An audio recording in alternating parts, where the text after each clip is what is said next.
Bob. Oh, okay. Hello, we're live. Sorry, my wife came in to tell me something. As soon as I clicked the live button, so That's how it works. That's how it works, dude. Every single time, without fail. yeah. We are live on the internet. We are the Nerd Ledger. We are live. I wasn't here last week because I was really sick, and there's some other stuff going on. But I don't want to talk about that. So I was really, really, really sick though. I didn't have COVID, but I had like this head cold, man. That was like kicking the crap out of me for a few days. It was really bad. And then I bounced back. Usually I can sit around and play video games, but this time, like, when a cold puts me to a point where I need to go, like, just sit down and be miserable in bed. That's how I know it's a bad cold, for sure. Like COVID, I was like that most of the days I had COVID. Like at the peak of COVID, it was really bad. Yeah, I never had COVID or anything, but I feel cursed. My parents have traveled internationally. My sister has gone to many a concert in LA, but I'm the only one in the family that's gotten COVID. And I went to one metal concert once in the last 3 years, and that's where I got COVID, and I didn't go to one again. Of course. And I was boosted and everything, so that Yeah. I got my booster too, but I mean, I don't get sick much anyway, so I guess that's a pretty lucky thing. But I'm glad you're doing better. Thank you. I'm glad I'm doing better too, because we can be here talking about stuff. I'm not just gonna be. Are they okay? Yeah. It says 5% dropped frames. I was like, what? Why? Oh. I'm sure that's fine, but yeah. We also my wife got a dog for us. Awesome. Yeah, great. Yeah. Was it a rescue? Yeah. Good. At least is that. I mean, I don't know. I don't subscribe to the idea of adopt, don't shop. I think too many people subscribe to that and then get dogs they can't take care of and then return them and traumatize them even more. I think that's such shitty behavior. It really is, like, for sure. If you're gonna rescue a dog, you need to go all in on the idea of, like, all right, you're rescuing this dog through thick and thin. Like, there are times when I thought about abandoning my German Shepherd because having a purebred German Shepherd is just a really big deal, right? Maybe it was more of a big deal than I was ready for. Of course, yeah. I stepped up to the plate. I was like, all right, I'm not gonna drop this. Like, and we made it work. She's doing a lot better. Yeah, I mean, you have to, because the thing that people don't understand about, like, dogs at shelters is they have trauma.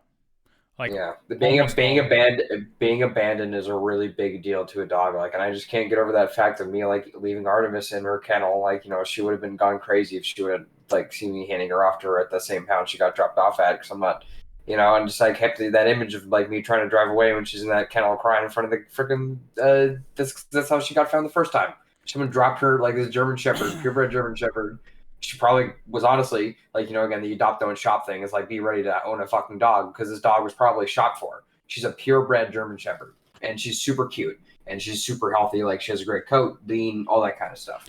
And so she got dropped off in front of the kennel, and being abandoned for a German Shepherd is like it's a really big deal to the dog, man. Like, they love you.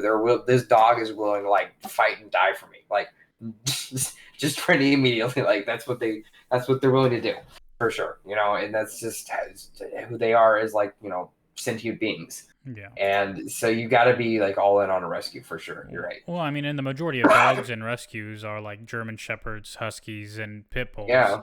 And it's because they're a lot of work. I mean, German Shepherds and Huskies. They're smart. They're very, very, very smart.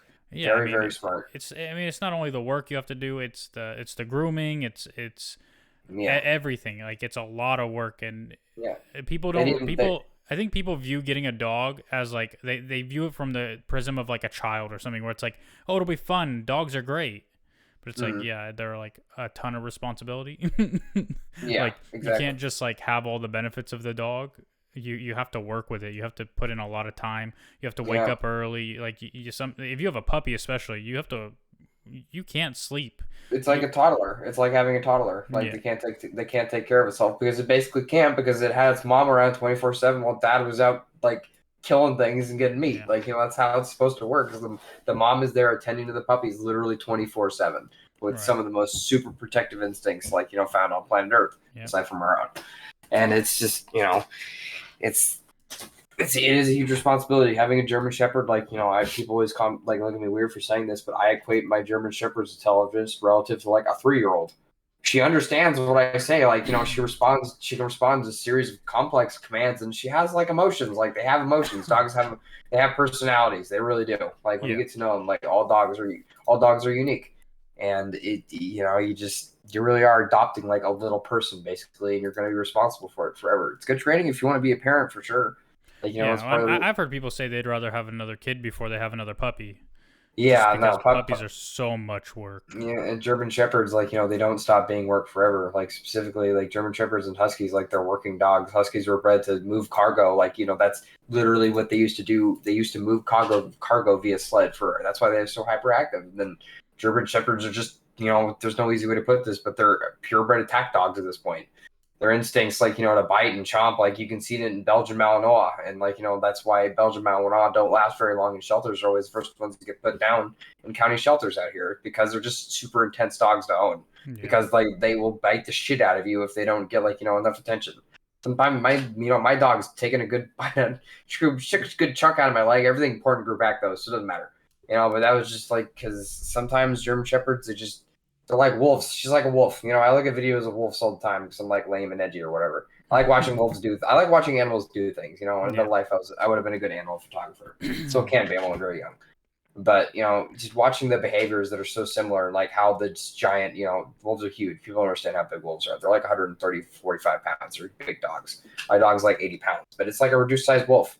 It was bred because our ancestors used to beat the hell out of these animals. There's no other way to get around that. It's the reason why they love you so much. It's our ancestors did a lot of the hard work, so we just gotta, do our best here. Yeah. By the way, reason I'm passionate about this is because I'm actually on this Saturday I'm going into the Antioch Animal Shelter for a volunteer orientation. Nice. I'm just gonna walk shelter dogs, like, just give them a day out, like, walking around downtown Antioch. Yeah. Just around. And then, none of the homeless people want to talk to me because I'll have 2 crazy-ass dogs with me. So it'll be great. Works out. Yeah. I mean, I think there are dogs for different types of people, and there are some people who should just never own dogs in general.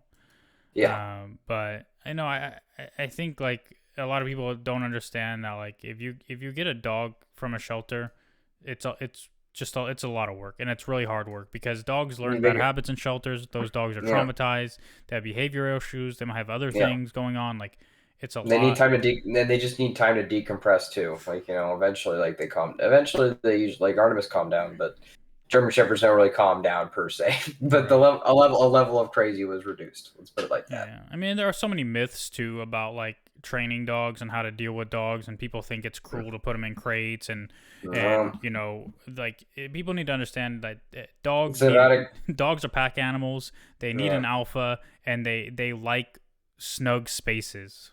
Yeah, they like, and it's just part of the exchange, like, it's part of being a dog. All dogs eventually get used to the crate. It's fine. Like, I'm not going to lie to myself and say they'll ever like it. My dog never likes getting put in the kennel, but sometimes you just need to put him to. Yeah, exactly. Like, especially German Shepherds, like, she goes right into this point when I say kennel. Sometimes she resists and she just stands there in the doorway like a statue, and I literally have to kick her. Like, I hook my foot around to kick her in the butt to get her in there. Yeah. And she goes, and yeah. It all takes time though. You need time. That's the most important thing. And not a lot of people got a lot of time these days. Yeah. They're all stressed out and stuff. Well, by the way, this is the Nerd Ledger. We do talk about nerd stuff eventually. Yeah, it's okay. This is probably helpful to some people, but for me, it's like when you have a dog, like, so, like, for us, right? There's another dog that lives here. It's not our dog, but we live with someone and they have a dog, and so, like, it's tough because dogs then they want to pee everywhere and mark their territory, and it's like annoying. And not to mention, when you get a dog from a shelter, most of the time they're not housebroken, and they learn that it's okay to just pee and poop wherever they want. Yeah. Right? And so, like, I'm fighting against bad training prior as well, and it's like, you have to know that, like, when the dog starts, like, pee in the house, don't scare it, startle it a little bit, clap, snap, whatever, to make it stop, pick it up, take it outside immediately, right? Yeah. And like something that like my wife and I had to like I had to tell her like because she's like, oh, we've been outside for 20 minutes and he's not using the restroom. I say you have to wait. You have to be very patient. Once he does, give him a treat, praise him, do all this stuff. Like that's how you teach a dog to use the restroom. You have to set the rules. That's like the most important thing. Is like you just have to set the rules with the dog, or the dog will set rules that you don't like, exactly. and It's the usually same thing destructive behaviors. Yeah, because 200 years ago it was a wild animal running through the woods. Right. It's just that's what people need to understand about dogs. Like 200 years ago, they were running wild through the woods, like eating things, and like even like the reason the Germans were able to resist Rome for quite a bit is because they had legions of like German Shepherd, like they called them wolf. They were basically wolves. Like they just screamed and yelled at them, hit them with sticks, and the wolves like would do whatever they wanted because they had cooked meat. And that was it. And like they would set them on the Roman soldiers like an ambush and stuff like that. Like all of a sudden you'd have this wild ravenous pack of wolves on you. They were trained by these wild crazy Germans, and it was insane. And it's just, that's what they were. That's what wolves like. That's where they came from. So it's a bit they have to do destructive things. Yeah, because it's just. It's like you said. Like you have to rule the dog. The dog can't rule you. And like when you're crate training, if you put a dog in a crate and it starts crying and you let it out, he's training you. Like, he knows if I cry, they'll let me out. Yeah. Right? So you can't do that. Like, once they're calm and chill and whatever, then you can let them out. Right? You can train your dog. I mean, if you want your dog to like a crate, you can put food in the crate, lock the door, and then the dog will want to go in the crate. Right? And they won't even notice once you let them in if you close the door and lock it. Most people I know that own like German Shepherds, like purebred ones that are usually bred for like police work or for military work is also very important. They only feed them in their kennels. That's the only time like they get fed. That's it. And it's and as long as they have stuff to do, like give them some squeaky toys, give them Kong, just give them the Kong. Food dispenser thing that they have to work at to get anything out. Like the dog will tire itself out and sleep for 14 to 16 hours a day anyway. So. My dog always wants to sleep. She never gets enough time out, but she gets time outside. So sometimes that's another good thing too. It means like when it's bedtime, she comes in for a crash landing. She doesn't like resist it, and she's ready to sleep, and we get a good good 9-10 hours. Yeah, I mean it's tough, but we're getting there, and it's a lot of like, because I have a very deep understanding of how to train a dog and what like the proper things to do and what you can't do. Also, so. My wife is also another thing is like for the training, like for most people, like they don't understand is like you don't really need you do need to train a dog, but you don't really need to teach it that many advanced things, like unless you're trying to do off leash at the park, like and that's like a little bit because you can't control other people's dogs. No, you can't control I would never really let my dog off leash. Like another huge motivation for me working is one day is I want to get a property that has like a big field that I could put big nice secure fence around, and then just let the dog run around. She has a pretty big yard where she is right now, but it could be bigger.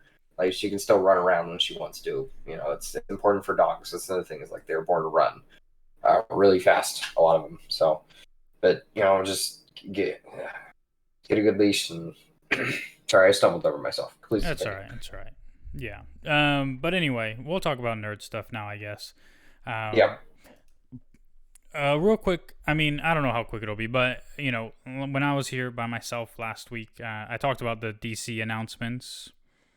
I don't know if you learned all that or read all that stuff. I don't know. Like, I'm going to give I'm like such an anti-podcaster, like journalist person. Like, I'm just going to be like, dude, I don't fucking know. I'm going to watch the movies when they actually come out in theaters. And then we're sort of, when our butts are in chairs, when we got those freaking pretzel sticks that like give me the runs on the way home, and then of course I had like the packing the Chick-fil-A in there too. That's like what I'm gonna give my opinion. Like I saw that the first one was like Superman or whatever, like Legacy. I don't know. I feel like there are way better ways you could do this. I think you and I talked over text message like that. I think the Green Lantern is a really good first introduction into a wider DCEU because the Green Lantern core is so expansive, but. So already off the bat, I was stewing in my mind of reasons why I don't like this list. And I just don't know. I just want to see some good DC movies that are connected to each other where they have, the big 40-minute fight sequence with all the heroes beating up the villain and overcoming their differences. And it's all good CGI, and maybe some people are actually dying, like, and there's real stakes. I don't know, but that's all I can really count on at this point. Like, yeah, I think. Did they even have the new Superman? Like, after they just screwed over Henry Cavill and like jerked him off for like 4 months? To be fair, that has nothing to do with James Gunn, right?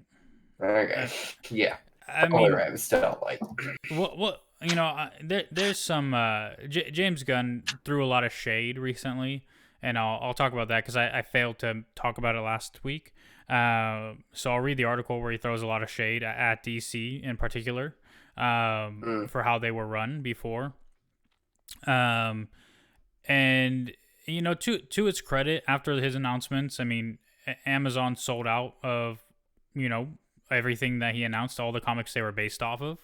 The Brave and the Bold Batman and Robin story, Supergirl, Woman of Tomorrow was like #1 seller on Amazon, sold out everywhere. So his announcements, I think in general got people excited. I will say, like, with Superman, like it is where you need to start to build your own universe. I mean, Superman is the pinnacle and of DC, whether people like it or not. Yeah, I know, and that's why I feel like you should keep that in the reserve almost, instead of coming right out of the gate with like the strongest thing. Like, it's with Iron Man, right? Iron Man wasn't the biggest hero; nobody knew who he was. Like, do something just a little bit softer that it doesn't. Well, Marvel didn't have access to the biggest heroes, or else they would have, right? Like, if they had if Kevin Feige had access to Spider-Man, he would have made a Spider-Man movie first, right? But he didn't. But so with that, do you think that if he would have done that, that maybe we wouldn't have the MCU we have today? I think in general, like, if anything else would have happened, we wouldn't have had the MCU we have today. Like, the MCU, arguably should have never happened, and it was on the brink of failure from its inception. Like, it should have never worked, but because of Robert Downey Jr. and Jon Favreau, it just worked. Right, they made a great movie with barely any script, not with a huge budget, and they made Iron Man cool. I mean, I've said this many times, but it's the truth. Like, before the Iron Man movie came out, if you ask people about Iron Man, he was always just the least interesting member of the Avengers. Right? Yeah. Like, he wasn't that cool. He was just a guy who with drinking problems and sex problems and cheating problems, and he's kind of a piece of shit, right? Like, nobody really cared that much about Iron Man, but Robert Downey Jr. played. He made that character, and he changed the way the character was written from that point on. So that's just kind of how it is. Like, Tony Stark in comics now is just Robert Downey Jr. And I just think because of that level, that stew that happened, that we got the MCU that was really good. Like, they carried itself for a long time with amazing movie after amazing movie. Like, Guardians of the Galaxies where they're gonna like trip up and fucking fail, and like, Guardians of the Galaxy is really fucking good. And Iron Man 2 was okay, and then the Avengers movie came out. It was actually like really, really good. And then they just kept stacking on top of it. And I don't know, like, we got Iron Man 3, that happened. I think that was one of the only major flop, and nobody really gave a shit about Iron Man 3. So, like, they stopped talking about it, and it fell out of the zeitgeist. Like, they weren't around they weren't beating the shit out of it. Like, they beat the shit out of a lot of the DC films, like. Well, Marvel's also good at trying to fix their mistakes, and they tried to fix Iron Man 3 by reintroducing, by introducing the real Mandarin in Shang-Chi, and then reintroducing the fake Mandarin again in the movie, right? Yeah. Like, they're trying to, they're like, hey, remember that movie nobody liked? Well, hey, here's the real guy. I don't know, but no, I mean, the thing with DC is, like, we've always known how poorly it's been run and how dysfunctional it is, right? And so it's not surprising that all of this shit is happening now, and I think that, like, since James Gunn was put in charge, people have, like, kind of been going for him. Which you can tell from all the either the leaks, or if you want to call them, or just there's a lot of lag. There's a lot of lag right now. There's a lot of lag. Sorry. Lag. You're out of sight. Lag. Oh, it's back now. We good? One sec. The stream is frozen. Okay, it's back now. Okay. Oh, is it dropping frames again? Hopefully that carried over well. Just to keep the viewer with us as we go down the many deep hallways of our minds. We're just talking about in general, I kind of think that coming out of the gate with Superman, is just makes it a little bit of a weak, a weak stance, and I don't know, and that's just. I think that Iron Man, being a softer film, and a hero that nobody cared about, maybe that gave them the permission a little, skirting around the edges and take it and make it into a real cinematic piece. And yeah, I don't know. Do you hear what I'm saying? That's kind of what I'm trying to go for. Yeah. I don't want to see I'm crazy over here, crazy talking about this. But I just think that going out with Superman is the wrong idea. Out the gate again with Superman. That's what they did last time. How many times we got to do this? Yeah. It's like there's already superhero movie exhaustion going in, and then hitting people again with the same the same Superman, unless they do something completely different. Like what I saw in Flashpoint, where they have Superman locked up underground. And he's it's skinny and looks like a Holocaust survivor, and they're doing experiments on him and using him as a super weapon. I don't know.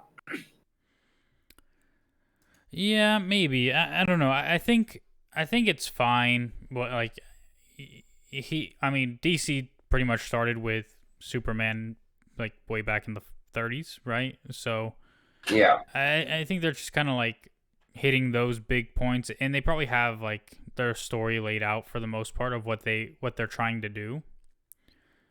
Yeah. But yeah, this pretty much is what James Gunn had to say in an interview with Variety. Well, I don't know if it was with Variety or whatever, but they reported on it. So he pretty much said the history of DC is pretty fucked up. They were just giving away IP like they were party favors to any creators. What we are going to do is we're going to promise that everything from our first project forward is going to be united or unified. But we will say that we've gotten very lucky inheriting these next 4 properties, being The Flash, Shazam 2, Aquaman 2, and Blue Beetle. And he did explain that as well. I'm gonna do this, so hopefully I stop dropping frames, because we're dropping frames. But yeah, I mean, he's not wrong. DC it was just run poorly, right? And hold on, let me see if this article goes into it, because run poorly is an understatement. I think that's been established. I think we've honestly done as much yelling about Warner Brothers as we have about the new Star Wars trilogy, where they just take things and they're sitting on a gold mine, and they're instead of using precision tools to mine the gold, they're just throwing hunks of dynamite and picking up the chunks and running and taking those chunks to the bank, and getting the top dollar at the bank or whatever's going to give them, instead of what a refined gold bar would get them. So it's really bad. So he also said the history has been shit.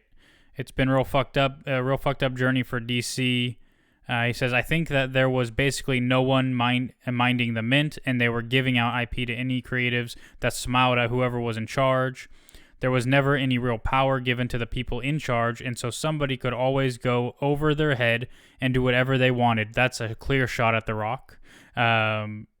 We had the DCEU, which then became the Joss Whedon Justice League, but it also became the Snyderverse, which became this. We have Wonder Woman, then we have Wonder Woman 2, which doesn't even match what happened in Wonder Woman 1, and then we have the Arrowverse, and even us coming in with the Suicide Squad and Peacemaker, and what is it exactly? And then all of a sudden, Batmite's a real guy. So, yeah. He continues, so how can we make these things together and make them make sense and have them unified and have it one real universe, one real world? He said, I think that we've gotten lucky with the next 4 movies, frankly, because we have Shazam! Fury of the Gods, which leads into The Flash, which resets everything, and then goes into Blue Beetle, which is totally disconnected. He can totally be a part of the DC universe, which goes into Aquaman and the Lost Kingdom, which leads into Superman Legacy, our first big project. But the one thing that we can promise is that everything from Superman forward, or actually, you'll see in a second from our first project forward, will be canon and will be connected. We're using some actors from the past. We're not using other actors from the past, but everything from that moment forward will be connected and consistent. So that's pretty much his full statement. Which, it is what it is. I do think he's right in a lot of ways. But I don't think a lot of people are going to be very accepting of the idea of using some actors from the past and not using others. Those are going to be the holdouts from the fight, the other universes and all those angry guys on Twitter. I'm off Twitter again. Never should have gone on there. It's a horrible, horrible, horrible drug. Never do Twitter, kids. That's all I gotta say. Just don't do it. With that being said, though, I'm back on Twitter again, and I'm trying to keep it really light. And you're like, I think a number of people are talking about for no reason, especially those stands for the Snyderverse or whatever. Especially only using some of the actors really makes it feel like, okay, so you're just taking the best parts of the Snyderverse, getting them for yourself, and then putting your own twist on it. That's what those fans are probably going to think, honestly. But we know the mega fans are the worst. The fans are the worst. They are really the worst.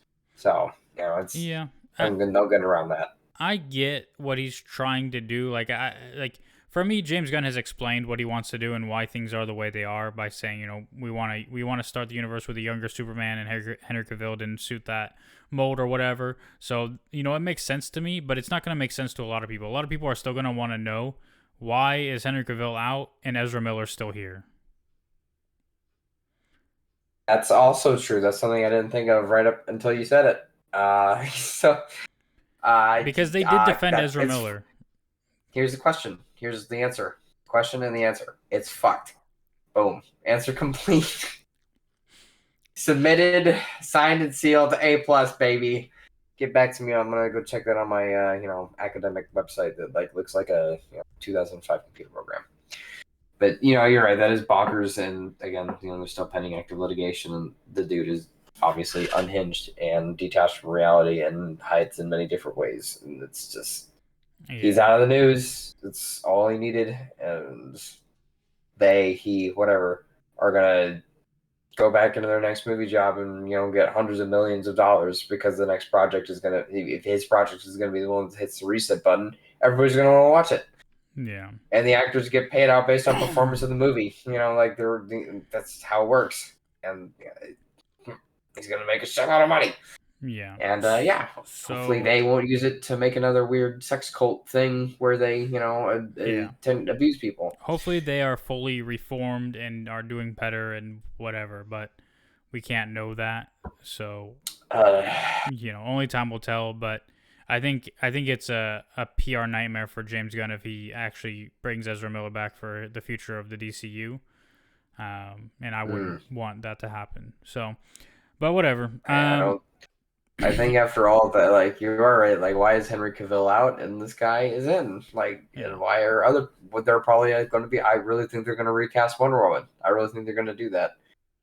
And it's going to be a different universe. It's going to be different Amazons, and the Amazons are always different across different realities or whatever the heck he's going to write. Well, the first project with Themyscira has no Wonder Woman in it. It's a prequel about the history of Themyscira and how the Amazons came to be. Right? Yeah, so which a lot of people aren't going to like, because people are going to say, why is this a Wonder Woman movie with no Wonder Woman? Wonder Woman, Which, again, some people might find interesting, but it's kind of like, why is there a Black Adam movie with no Shazam? Or why is there a Venom movie with no Spider-Man? Some people still like those movies, but you're going to lose a lot of people on the premise. So... James Gunn did also, something I talked about last week was there are going to be Elseworlds projects, meaning like, sure, they're going to establish their mainline universe with his projects, but then there's going to be another universe where the Batman 2 happens and Joker 2 happens. So there are going to be quote unquote Elseworlds, or, it's part of a multiverse, but they have to have their one established main universe as well. Which made me think, if they wanted to, I don't think they will because of the shade he's thrown already, but if they wanted to, they could technically let Zack Snyder continue his Snyderverse as an Elseworld. What do you think about that? I don't know what Elseworld is, to be 100% honest with you. It's a movie or a project that takes place in the multiverse, but is not a part of the main universe that James Gunn's inner unified stories are taking place, right? So, like, he's going to have his own Batman, but Robert Pattinson's still going to have his Batman in the sequel to his other movie that isn't going to take place in the universe. Can I be honest with you? Mm-hmm. It already kind of sounds like a bit of a clusterfuck. Yeah. But those are movies that are carried on from previous regimes, Yeah. So, like, I doubt that after those movies come out, they'll be continued. I mean, we still got the Penguin series coming out to HBO too. He hasn't even named it or addressed it at all. They did address it a little bit. I think it's supposed to lead into the second movie. Good, because the movie was good. Yeah, and I want to watch it with my eyeballs. Yeah, I remember seeing in theater, and I was watching it. And I was so happy because I was like, "Oh my god, it's a Batman movie! It's like really fucking good." Well, I didn't maybe really fucking good to stretch, but I really enjoyed my time watching that movie. Right. I mean, it's hard for any Batman movie to be what The Dark Knight was, but yeah, you're not wrong. This movie was its own thing. Like, it wasn't trying to be The Dark Knight; it was just trying to be its own Batman story, and it succeeded. Yeah, it worked really well. Like all of them. I think we spent 2 episodes talking about how much we love that movie. Yeah. So hopefully they can figure it all out. Hopefully you and I can go and see really good, movies at where we go and see them, and we can come back here and they can be free content, and we can talk about them. And people are hundreds of millions of viewers across the world who give us hundreds of millions of dollars. Yeah, totally. Yeah, exactly, bro. Yeah. That's exactly what it is. We get my high rise in LA and then spiral out of control. Speaking of movies, we're going to see Ant-Man and the Wasp: Quantumania is next week. Next Thursday. That's right. Yeah. Well, I hope I'm not doing anything. I'm probably not doing anything. That'll be fine. I'll figure it out. I did talk to a coworker. She sent me a message and she said, You're going to have to sell me on Quantumania. I'm not. She says I have problems with it already. And I was like, okay, sure. What's the problem? And she said, I can't accept the fact that He Who Remains and Kang are the same actor but completely different people. And I said, well, she's got it wrong though, right? Because it's the same person too. Well, isn't that how it works? At least I understand the basis of that from. So what I said was pretty much like, sure, they're variants of each other, but they have different experiences in life and different things happen to them, which makes them, ultimately different. He Who Remains would never be Kang because of his own life and his own experiences, right? And Kang is Kang because of his life and his experiences. They're variants of the same person, but they're not the same person. Just like Sylvie is a variant of Loki, but she's not Loki, right? Like, she's not the Loki we know. She's a different Loki. Alligator Loki is a completely different Loki. Like, sure, they're all Loki, which then can be confusing because He Who Remains is not Kang, right? And I get that some people can be lost there, right? It's just like Peter Parker, right? In No Way Home. I mean, Peter Parker is Spider-Man in all those universes, but there's probably a universe where Peter Parker is not a Spider-Man. But this is a thing that, kind of opened my mind a little bit, because she was asking some thought-provoking questions, and it kind of made me think, like, do people in general not enjoy the idea of a multiverse? Do people have a problem with it inherently as a thing? Maybe. I don't know. People have a problem with a lot of things these days. Like, do you think the multiverse, I mean, aside from being simply a way to, like, open infinite possibilities of storytelling, and so you don't write yourself into a corner or whatever. Like, do you think it's a lazy thing to do, or do you think it's a creative and fun thing to do? I think it's a creative and fun thing to do, and it's just like, the next step up in the progression of storytelling. We've had multi-time travel, back and forth. We've thought a lot about the past and the future, and now we're we went out to space, and I read a lot of Isaac Asimov and a lot of Dune, but none of those guys ever talked about and then what if we have and I'm still writing a fantasy novel. I don't talk about it much anymore because I don't like talking about it. I just like writing. That's what I'm doing. I just need to focus. I need to stop being a piece of shit. It's just, I'm writing a fantasy novel, and then I only have 40,000 words written. So I'm in, the thought I had was just right, the next step up from the next step up in the chain of world building in a way. I hate using that word now, but you know what I mean. The next step up in world building is extra reality. There are different realities beyond our own and stuff like that. Like what happened in that episode of that was really good. That Marvel animated show. What If? That's right. When he was when he was fighting that mega Ultron guy, and across the different realities. I thought that was a really cool way of doing it. Just different. So no, I'm not opposed to it. I think it can be creative done right, but also sometimes yes, it can be a bit of a cop out, but that depends on how you use it in the story and whether or not I go okay, that's a total bitch move. In this instance, in what kind of spoiled the last few movies for me is okay, we're gonna go into the quantum realm and we're gonna get so small we can slip through time. I'm that's I fucking hate that because I hate time travel. Don't know how else to put it. Then you're gonna hate Kang. I'm sure I am. Doing all those things. Yeah, Kang is. Did I already tell you about Kang? Yeah, he's more or less like a futuristic Tony Stark. Really OP, right? Really OP. Yeah, I mean, he has advanced technology from the future, so kind of like Booster Gold, but not the same. But yeah, no, I mean, I think the multiverse is fine. I don't think it's like a cop out or lazy necessarily. I think it's just infinite possibilities is the way to go with storytelling. People. The thing is after you have your universe, right, your mainstream universe, your multiverse is a way to tell stories you couldn't normally tell, right? Vis-a-vis Injustice, you're never gonna make Superman evil within the confines of your Earth 1 story about Superman. I mean, you can corrupt him or whatever, but you can't have a universe where he is just basally evil, in Earth 1. So you have Injustice, you have Kingdom Come, you have Red Sun, you have all these different things you can do that exist outside of your mainline story.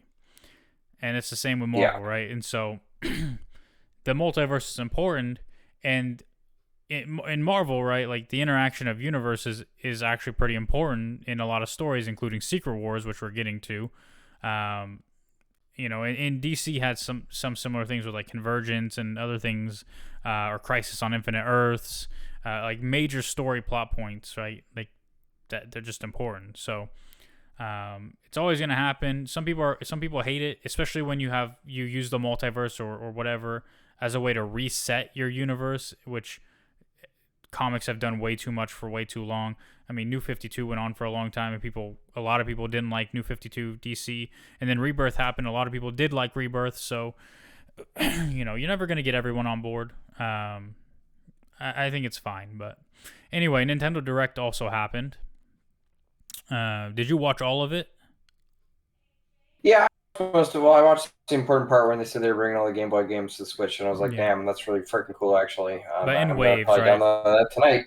Yeah. There's no Pokemon yet, which I am really, really excited for, dude. If I can take my Switch and just go sit somewhere and play an old Pokemon game, that'd make me so happy. Even though I'm playing games right now. But right now I'm playing... I think the Game Boy and Game Boy Advance games that are going to be there, it's what the Switch is all about, to be honest. Right? Everybody who bought the Switch, the idea was oh, I could play this on a plane, and then nobody ever played anything on a plane. But well, you can though. I played Breath of the Wild on a plane twice. It lasted for 2 hours. And I had a place to plug it in on the plane. I never see people playing Switch on a plane. I don't know, But maybe it's because most people are boring and they're afraid to actually do it, or they don't like scrunched. They don't like being scrunched up with the controller. But I don't give a shit because I have no shame. There's so much nostalgia to sitting in a car or on a plane or anything, like just playing your Game Boy games, right? Like yeah, one of these days when I buy my own place, like I want to have a dedicated game room because like first and foremost, I'm a gamer. It's like what I grew up doing. It's what I love still doing to this day. I'll probably be gaming up until I die. So it's just what it's like. It's my favorite hobby. I'm not a gamer.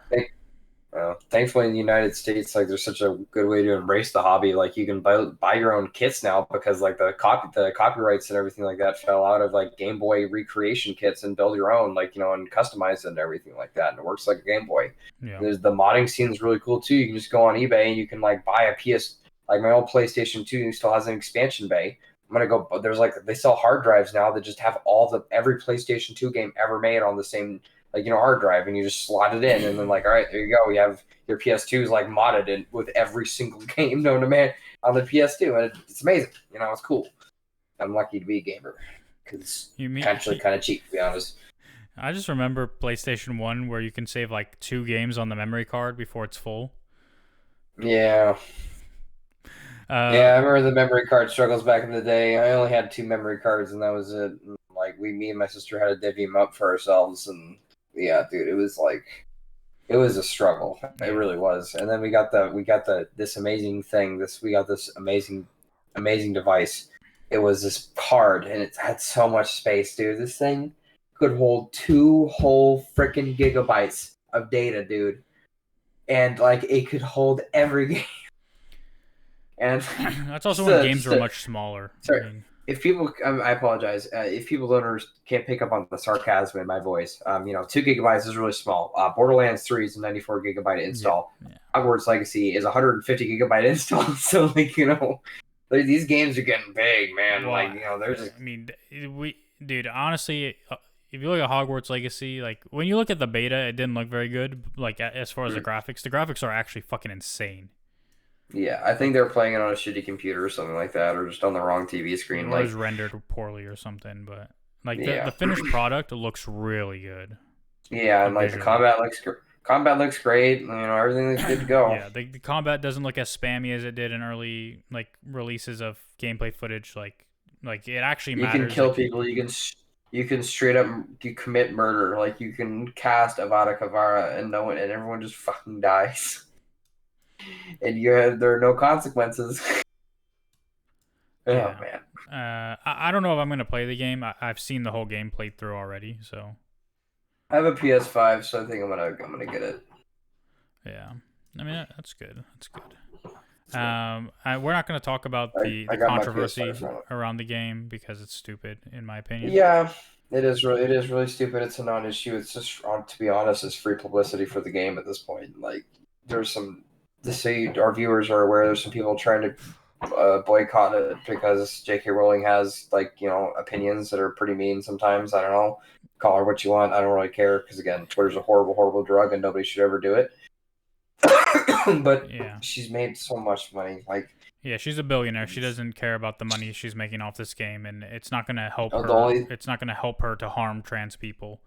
And in the meantime, there are millions and millions of gamers that are returning to Hogwarts again because, we haven't had a good Harry Potter game since, Chamber of Secrets 2. I mean, I apologize, Harry Potter 2, The Chamber of Secrets. Yeah. Which was, the first recreation. Like, you could go on the grounds and go walk around. You had to go to your different magic classes. You could cast spells and do all these puzzles and stuff like that. It's like the Lord of the Rings games, right? Like, the first Lord of the Rings game, the Fellowship, and then Sorcerer's Stone for Harry Potter, those games were dog shit. But the second ones, the Two Towers, was insane. Insane, yeah, dude. The Chamber of Secrets game was you were literally there was a secret if you did enough stuff and you won the Quidditch Cup, you could unlock your broom to fly around the map, and that just blew my damn mind, dude. Bro. Oh my god, I was just there were hidden things you could only get to on the broom. And there just extra beans, or there were funny things there were there's hidden gnome throwing stations that only come out during the night, and you could do that, and you could hit people with gnomes, and it's really funny, and you could tell these are game developers having a good time. Like, they rendered the castle. Sometimes it looked kind of shitty. Like, obviously people like this is kind of small, but they did what they could. Like, they had the winding staircase and they had a few classrooms and that was it. Even though, like, the only classroom. I played so much of the Harry Potter Quidditch game on GameCube. Oh, dude, I played that on the PC. I fucking love that game. Did you ever go to the Quidditch World, like the International Cup? What team did you play as? I played as the United States, bro. USA, bro. Did you play? Did you make up your own British Quidditch team and name the whatever club you? What is that club? No, I'm sorry, I'm so didn't. bad at this. No, I didn't. Oh. And I would never name them Liverpool. Fuck that team. Oh, sorry. It's okay.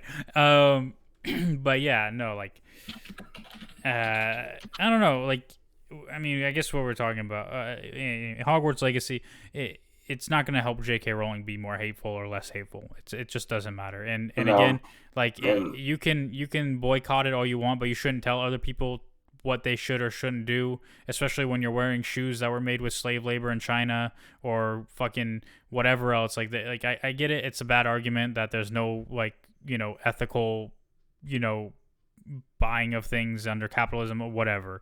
Like, if this is the hill you want to die on, then that's fine. It doesn't make a difference. Like, if Hogwarts Legacy flopped, it would not change J.K. Rowling's opinions or her ability to speak them on Twitter. Exactly. Like, that's, if anything, it would have made her double down even more. That's exactly how it would have gone down. Yeah. So, but back to Nintendo Direct, yeah, the Game Boy games and Game Boy Advance games being available is really cool. There's like another course expansion coming for Mario Kart. There's. Do you have a Switch? I have a Switch, yeah. Oh shit, we should add each other. Do you pay for Nintendo Online? My wife probably does. We could play Mario Kart, bro. I'm telling you, yeah. We could play the old Mario Kart, so we could stream it. Yeah, dude. When I had a Game Boy Advance, like I spam played Mario Kart on it, Super Mario Advance, the same one level of a Game Boy Color game that was just like Wolverine, pretty much. I just kept playing the same one level, and the Two Towers. I played a whole bunch of that on there. Yeah. So. Yeah, that was fun. I can't even go over the amount of video games I've played in my life. It'd be too many to tell. My Steam library has a list of 81 completed games I've beaten over the last 13 years. That's like a lot. So, And then multiplayer games all the time. I was a big MMO RPG junkie. Always a gamer. Be a gamer until I die. I always just enjoyed watching other people play games for some reason. Like, I would always go to like my friends' houses and like just watch them play games. Like, from a young age, starting on like Nintendo 64 to like Super Nintendo, and then like even like PS2, like I would watch my friend play like Mortal Kombat, Jak and Dexter, Ratchet and Clank, like the SpongeBob Battle for Bikini Bottom game. Oh, my favorite! I'm so glad they remade that game because it was awesome. Like, it really was. Playing that game as a kid, it was really fun, and they were like, because then everyone always throw like the game, like those licensed games under the bus all the time. And they're like, actually, that one was actually really good. It was basically just a Banjo-Kazooie ripoff, but they did it so well and it matched in with the universe of SpongeBob so well. It was fantastic. Running around collecting golden spatulas, doing a bunch of weird stuff, dodging robots, shooting tartar sauce at you. Yeah, I did play that game. It was that one, and then the original Lego Star Wars I played with my friend who I'd watch play games. We like co-op that game in one night. Like, it was awesome. Yeah. So. I had Lego Star Wars too. That was a good one. I had the one that had was both sagas at the same time, and I was like always so impressed by how much the graphics had come forward between like the old one where the cutscenes were like 2 seconds long and really, really bad, and then like the New Hope ones and like the Part 2 ones. Yeah, like when the original Lego Star Wars first came out, like my friend got it. He came to my house. And we just played it. Like, we co-opted it. And it was before Revenge of the Sith had even come out, but it had the Revenge of the Sith story in there. And me, Battlefront 2, bro. I played Battlefront 2 for hours on my PlayStation 2. I never played it. It has this mode called Galactic Conquest, and since that mode had space battles, like you could build new fleets of ships and then use it to like you could be all tactical and cool, and then if you engage the ships above the enemy planet, you would have a space battle, and then you would immediately have a land battle. It was so damn cool, dude. flying around blowing those ships up is so much fun. Yeah, I played the new Battlefront 2. Yeah, doesn't have Galactic Conquest, does it though? Nope. So I'm not buying it. But I played Lord of the Rings Conquest. That game was awesome. Yep. Even I liked it. I liked War in the North a lot as well. Yeah, no, I heard a lot of good things about War in the North. Like, I heard it was really entertaining to play, and I actually heard the dialogue was like really good and like really depth, like lore well done. I think it's a good way to describe it. Yeah, I have it. I should play it at some point. Like, I don't know if it even works anymore because I heard they like discontinued the live service for it. So maybe there's probably it's not online. There's probably a mod or something I could download to make it like run a little quicker. But yeah. Yeah, but those are awesome games. Was it? Correct me if I'm wrong. There was a trailer for the next Legend of Zelda game, right? Oh, I don't know yet. I haven't watched that. I've run it down. I went to a super important business meeting, and I literally got this bread, which means I won the bread. They bring in some fresh sourdough, and they give them off for a raffle. And I entered, and I won the raffle, and I got that bread. Nice. Went to visit my grandma. Went down to the office and did some important business work, and then came home, took my dogs for a really long walk. Nice. And now I'm podcasting with you, so it's definitely been a day. But I will definitely watch that stuff like later tonight. Yeah, maybe we should have done it on Thursday. That's fine. I mean, I still have to watch them, and like it's hard to watch things when you don't have a house trained dog. Yeah, like, you have to watch the dog 24/7. Dog for sure. Yeah, I would just lock Artemis up with me and like have her sit in a corner. Yeah, this dog is very like if I'm laying in the bed and like he's next to me, he just like gets in my face and starts licking me incessantly and won't stop. Cause he loves you, bro. He wants you to know how much he loves you and how much he's thankful for you getting him out of that place. Yeah, he's a little 9-pound Maltese. Don't worry, we groomed him so he doesn't have annoying long hair. Good. But yeah. Well, good on you. I hope it works out. Well, technically, like it's a foster. Oh, okay, that makes more sense. Because so he's not neutered, which is annoying. Because non-neutered male dogs like to pee everywhere and hump on things, you know. Yeah, but essentially, like they said, well, it's a foster until you get him neutered, which you have to do through a foster coordinator who's been on vacation for weeks and has just come back, so it won't get to you for a long time. So you can't get him neutered without going through this foster coordinator, which is so stupid. And if no one claims him by the time he gets neutered, then you can adopt him. All right. I mean, that makes sense, but like... Wow, my getting Artemis was so easy compared to that. Like, they just snipped her up, and then like, all right, come get your fucking dog, get her out of here. Yeah, like, that's what I said, like, because I wasn't there when my wife adopted him, but I was like, yo, like, didn't they, like, schedule the appointment before you left to get him neutered?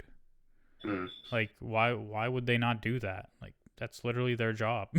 Yeah, that's like when you go to county shelters because, like, okay, you just need that. You want to take the dog? Here's the dog. It's all ready to go. Like, you just got to take care of it. You know, they usually handle all the other stuff, including vaccinations. You know. So I don't know. That's weird, but yeah. So technically, it's a foster until he gets neutered, which who knows when that'll happen. Honestly, I don't even give a shit about the foster coordinator bullshit. I would just take him to somewhere myself. I don't care about that shit, but apparently you have to follow the rules or some shit. I don't know. Whatever. Whatever. But yeah. I'm hungry. Yeah. All right. Thanks for hanging out. Guys, thanks everybody. Thanks for bearing with us. Recovering from last week, so we're all getting together. That's right. We peace out. Yeah. Much love. Thanks. Follow, like, subscribe. Dear viewer. Write, review. Click buttons. Goodbye. Definitely write letters.